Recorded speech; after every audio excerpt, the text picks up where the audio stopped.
তুমি ছাড়া। হ্যালো, আমি আরিয়ান।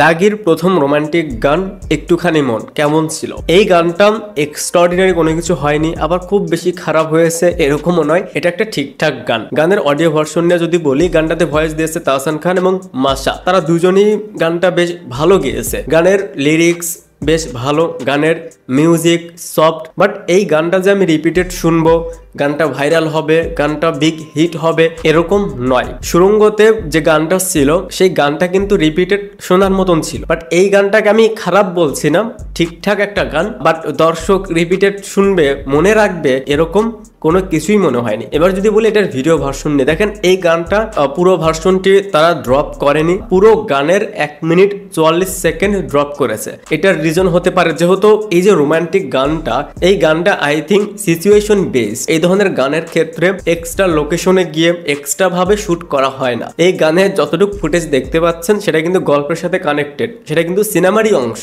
সিনেমার মেইন গল্পের অংশ। গানের ভিডিওতে আমরা দেখতে পাচ্ছি আফরান নিশো এবং তোমা মির্জা এই দুইটা ক্যারেক্টারের কেমিস্ট্রি, ভালোবাসার মুহূর্ত, খুনসুটি এবং এদের বিচ্ছেদ, এই দুইটা ক্যারেক্টারের যে বিচ্ছেদ হতে যাচ্ছে এটা এই গানটা থেকে অনেকটাই ক্লিয়ার। একটা সিন রয়েছে যেখানে তোমা মির্জা কাউকে ফোন করছে, সেই সিনটা দেখে আমার কাছে এটা মনে হচ্ছে যে তোমা মির্জা ক্যারেক্টারটা হয়তো পালিয়ে যাওয়ার জন্য বাসা থেকে বের হয় নিশোর সাথে, বাট নিশো ক্যারেক্টারটার সাথে এমন কিছু ঘটে যায় যেটার জন্য নিশোকে পরবর্তীতে আমরা জেলখানায় দেখতে পাই। এরকম কিছু একটা হতে পারে। ওই সিনে তোমার সেই ফোন কল দেখে, তার এক্সপ্রেশন দেখে, তার ড্রেস আপ দেখে এটাই ধারণা করা যাচ্ছে বা আমার মনে হচ্ছে। যাই হোক, অনেক কিছুই হতে পারে। গানের পুরো ভার্সনটা তারা দেয়নি, বাট কেন দেয়নি আমি এটাই বুঝলাম না। এই গানটাও কিন্তু লিরিক্যাল প্লাস ভিডিও ফুটেজ দিয়ে অ্যাড করা, সো তারা চাইলে পুরো গানটা লিরিক্যাল ভিডিওতে দিতে পারতো। এখন গান দিলে তো আর সেটাতে গল্প রিভিল হওয়ার কোনো সম্ভাবনা নেই। এই ভিডিওতে বেশ কিছু মুহূর্ত রয়েছে যেখানে আমরা তোমা মির্জার ক্যারেক্টারটা,